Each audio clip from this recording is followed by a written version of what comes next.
നമസ്കാരം, ഞാൻ ഡോക്ടർ അനിൽ. പുതിയൊരു വീഡിയോയിലേക്ക് നിങ്ങൾക്ക് ഏവർക്കും സ്വാഗതം. കേരളത്തിൽ സ്ഥിരം ജോലി ആഗ്രഹിക്കുന്നതിന് വേണ്ടിയുള്ള ജോബ് ഇൻഫർമേഷനാണ് കേരള സർക്കാരിന് കീഴിലുള്ള Kerala state council for science, technology and environment കീഴിൽ പ്രവർത്തിക്കുന്ന വിവിധ റിസർച്ച് ലബോറട്ടറികൾ വരെ പ്രമുഖമായ ഒരു സ്ഥാപനമാണ് കോട്ടയം പാമ്പാടിയിലുള്ള Srinivasa Ramayan institute of basic science എന്നുള്ളത്. ഇതൊരു R&D ഇൻസ്റ്റിറ്റ്യൂഷനാണ്, പ്രീമിയർ ആയിട്ടുള്ള R&D ഇൻസ്റ്റിറ്റ്യൂഷനാണ്. അവിടെ മെയിനായിട്ട് തിയറട്ടിക്കൽ സയൻസിലാണ് അത് കോൺസെൻട്രേറ്റ് ചെയ്യുന്നത്. അതിലേക്ക് PhD ഉള്ള തിയറട്ടിക്കലും അതുപോലെ കമ്പ്യൂട്ടേഷൻ റിസർച്ചിലും PhDയും എക്സ്പീരിയൻസും ഉള്ള ആൾക്കാരെയാണ് സയന്റിസ്റ്റ് ഒഴിവുകളിലേക്ക് ക്ഷണിച്ചിട്ടുണ്ട്. 5 ഒഴിവുകളുണ്ട്. ഇതിനെക്കുറിച്ച് കൂടുതൽ കാര്യങ്ങളാണ് ഈ വീഡിയോയിൽ ഷെയർ ചെയ്യുന്നത്. കാര്യങ്ങളൊക്കെ പൂർണ്ണമായിട്ട് മനസ്സിലാക്കാൻ വീഡിയോ മുഴുവനായിട്ട് കാണുകയും അതുപോലെ ഇതേപോലെ എലിജിബിൾ ആയിട്ടുള്ളവർക്ക് നിങ്ങളുടെ ഫ്രണ്ട്സിനൊക്കെ ഷെയർ ചെയ്യുകയും കൂടെ ചെയ്യുക. നമുക്ക് ഇതിന്റെ വിശദാംശങ്ങൾ പരിശോധിച്ച് നോക്കാം. നമുക്ക് നേരത്തെ പറഞ്ഞ പോലെ തന്നെ ഒരു തിയറട്ടിക്കൽ സയൻസ് ബാക്ക്ഗ്രൗണ്ടിൽ PhD ഉള്ള ആൾക്കാർക്കാണ്, പ്രത്യേകിച്ച് കമ്പ്യൂട്ടേഷണൽ റിസർച്ച് ആയിട്ട് ബന്ധപ്പെട്ട ഫിസിക്സ്, കെമിസ്ട്രി, ബയോളജി എല്ലാ സബ്ജക്റ്റും, മാത്തമാറ്റിക്സ് എല്ലാം വരുന്നതായിരിക്കും. അപ്പൊ അതിലേക്കാണ് മെയിൻ ആയിട്ട് അവർ കോൺസെൻട്രേറ്റ് ചെയ്യുന്നത്. അതിലേക്ക് ആദ്യം സയന്റിസ്റ്റുടെ 3 കാറ്റഗറിയാണ്. ഒന്ന് സയന്റിസ്റ്റ് B എന്നുള്ളതാണ്, ജൂനിയർ സയന്റിസ്റ്റ് എന്നുള്ളതാണ് ആദ്യത്തെ പോസ്റ്റ്. അത് ലെവൽ കേന്ദ്ര സർക്കാരിന്റെ 7ാം ശമ്പള കമ്മീഷൻ ലെവൽ 10 സ്കെയിലായിരിക്കും അപ്പോയിന്റ്മെന്റ് ലഭിക്കുക. മികച്ച ശമ്പളത്തോടുകൂടി കോളേജ് ലെക്ചറേഴ്സിന്റെ സ്കെയിൽ ലഭിക്കുന്ന 56,100 മുതൽ 1,77,500 എന്ന സ്കെയിലായിരിക്കും ശമ്പളം ലഭിക്കുക.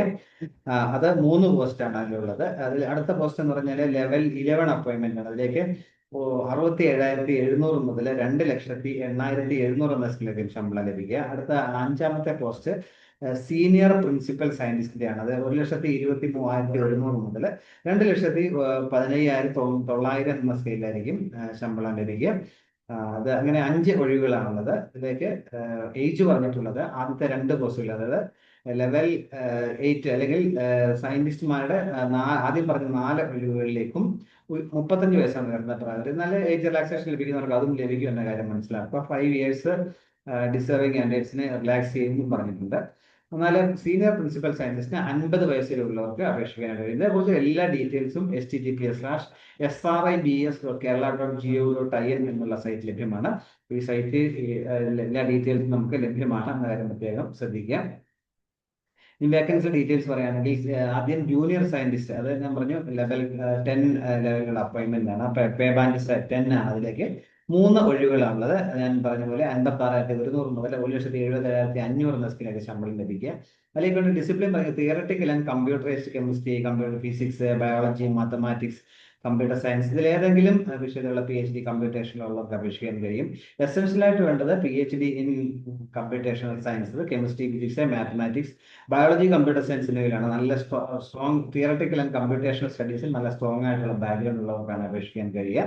അടുത്ത പോസ്റ്റ് ലെവൽ പേ ബാൻഡ് 11 12 പേ ബാൻഡ് 11 ഉള്ള അടുത്ത ലെവലാണത്. 67,700 മുതൽ 2,08,700 സ്കെയിൽ ശരിക്കുന്നത്. അതിലേക്ക് 1 വേക്കൻസിയാണുള്ളത്. അതിനു വേണ്ടി ഇതേ യോഗ്യത തന്നെയാണ് അവിടെയും പറഞ്ഞിട്ടുള്ളത്. മിനിമം 2 വർഷത്തെ എക്സ്പീരിയൻസ് കൂടെ ചോദിച്ചിട്ടുണ്ട്. ആദ്യം പറഞ്ഞതിനകത്ത് എക്സ്പീരിയൻസ് ചോദിച്ചിട്ടില്ല, നല്ല ബാക്ക്ഗ്രൗണ്ട് ഉണ്ടായിരിക്കണം മാത്രമേ പറയുന്നുള്ളൂ. അപ്പൊ അതിലേക്ക് 2 വർഷം എക്സ്പീരിയൻസ് ഉള്ളവർക്കാണ് അതിൽ അപേക്ഷിക്കാൻ. ഞാൻ പറഞ്ഞ പോലെ theoretical computational chemistry, physics, biology, mathematics, computer സയൻസിൽ ഏതിലുള്ളവർക്കും PhD ഉള്ളവർക്കും എക്സ്പീരിയൻസ് ഉള്ളവർക്കും അപേക്ഷിക്കാൻ കഴിയും. അടുത്ത സീനിയർ പ്രിൻസിപ്പൽ സയന്റിസ്റ്റ് ആണ്. അത് ലെവൽ 13 ലെവൽ 13 ആണ്. അത് 1,23,200 മുതൽ 2,15,900 സ്കെയിലായിരിക്കും ശമ്പളം ലഭിക്കുക. അതിലേക്ക് വേണ്ട യോഗ്യത എന്നുള്ളതും യോഗ്യത ഇതൊക്കെ തന്നെയാണ്. പക്ഷെ നല്ലപോലെയുള്ള ബാക്ക്ഗ്രൗണ്ട്, നല്ല ഒരു ഇൻഡിപെൻഡന്റ് ആയിട്ട് റിസർച്ച് പ്രോജക്റ്റ് ലീഡ് ചെയ്യാൻ കഴിവുള്ള എക്സ്പീരിയൻസ് ഉള്ള ഒരു പ്രൂവൺ ബാക്ക്ഗ്രൗണ്ട് ഉള്ളവരായിരിക്കണം. മിനിമം 10 വർഷം വരും PhD ചെയ്തതിനു ശേഷം ഉള്ള റിസർച്ച് എക്സ്പീരിയൻസ്. ഈ പറഞ്ഞ ഫീൽഡ് എല്ലാം സെയിം ഫീൽഡ് തന്നെയാണ്. PhD theoretical and computation chemistry, physics, biology, mathematics, computer സയൻസിൽ ഏതെല്ലായാലും മതിയാവും. 10 വർഷത്തിലും പരിചയം ഉണ്ടായിരിക്കണം. ഒരു ടീമിനെ ലീഡ് ചെയ്യാനുള്ള കഴിവുണ്ടായിരിക്കണം. റിസർച്ച് എക്സ്പീരിയൻസ് ഉണ്ടായിരിക്കണം. ഇത്രയുമാണ് ഇതിലേക്ക് വേണ്ട യോഗ്യത. ഇനി എങ്ങനെ അപേക്ഷിക്കാൻ പറ്റുമെന്ന് ഞാൻ നേരത്തെ പറഞ്ഞില്ല.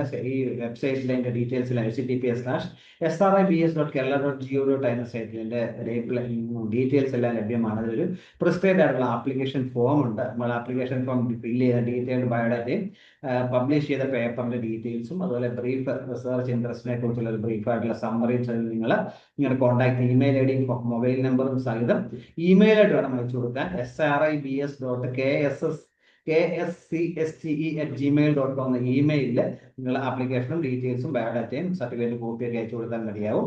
അതേപോലെ ഹാർഡ് കോപ്പി അയക്കേണ്ടതില്ല എന്ന കാര്യം മനസ്സിലാക്കുക. ഇതിലേക്ക് അപേക്ഷ സ്വീകരിക്കുന്ന അവസാന തീയതി 2020 ജൂലൈ 5 കാര്യം പ്രത്യേകം ശ്രദ്ധിക്കുക. എന്തെങ്കിലും സംശയമൊക്കെ ഉണ്ടെങ്കിൽ അവിടെ ഓഫീസ് നമ്പർ കൊടുക്കുന്നുണ്ട് 048125000200 എന്നുള്ളതാണ്. അപ്പോൾ ഈ നമ്പറിൽ നിങ്ങൾ വിളിച്ചു വെച്ച് നിങ്ങൾ സംശയമൊക്കെ ഉണ്ടെങ്കിൽ ക്ലിയർ ചെയ്യാനും പറ്റും. അപ്പോൾ അതിലേക്ക് ഓരോ പോസ്റ്റിലേക്കും സെപ്പറേറ്റ് ആയിട്ട് 3 പോസ്റ്റിലേക്കും സെപ്പറേറ്റ് ആയിട്ട് റാങ്ക് ലിസ്റ്റ് തയ്യാറാക്കാമെന്നാണ് പറഞ്ഞിട്ടുള്ളത്. അപ്പോൾ ഏജ് റിലാക്സേഷൻ ലഭിക്കുന്നവർക്ക് അത് ലഭിക്കും എന്ന കാര്യം കൂടി ഓർമ്മിക്കുക. അപ്പം വർക്ക് ചെയ്തിരിക്കാൻ നിങ്ങൾ ഓബ്ജക്ഷൻ സർട്ടിഫിക്കറ്റുകൾ ഉൾപ്പെടെ ഹാജരാക്കണം. ഇതിലേക്ക് ഞാൻ നേരത്തെ പറഞ്ഞ ലാസ്റ്റ് ഡേറ്റ് 2020 ജൂലൈ 7 മനസ്സിലാക്കുക. അപ്പം കേരളത്തിൽ തന്നെ സ്ഥിരം ജോലി ലഭിക്കുന്ന ഒരു മികച്ച അവസരം എന്ന നിലയിൽ ഈ ഫീൽഡിലെ എക്സ്പീരിയൻസ് ഉള്ള PhD ഉള്ള ആൾക്കാർക്ക് തീർച്ചയായും അപേക്ഷിക്കാൻ പറ്റും. കേരള സർക്കാരിനുള്ള ഒരു സ്വയംഭരണ സ്ഥാപനമാണ് Kerala state council for science technology and government. അവരുടെ കീഴിൽ പ്രവർത്തിക്കുന്ന ഒരു പ്രീമിയർ R&D ഇൻസ്റ്റിറ്റ്യൂഷനാണ് Srinivasa Ramanujan institute of basic science, കോട്ടയത്തിനടുത്തുള്ള വെള്ളൂർ പാമ്പാടിയിലാണ് ഈ സ്ഥാപനം സ്ഥിതി ചെയ്യുന്നവരെ മനസ്സിലാക്കുക.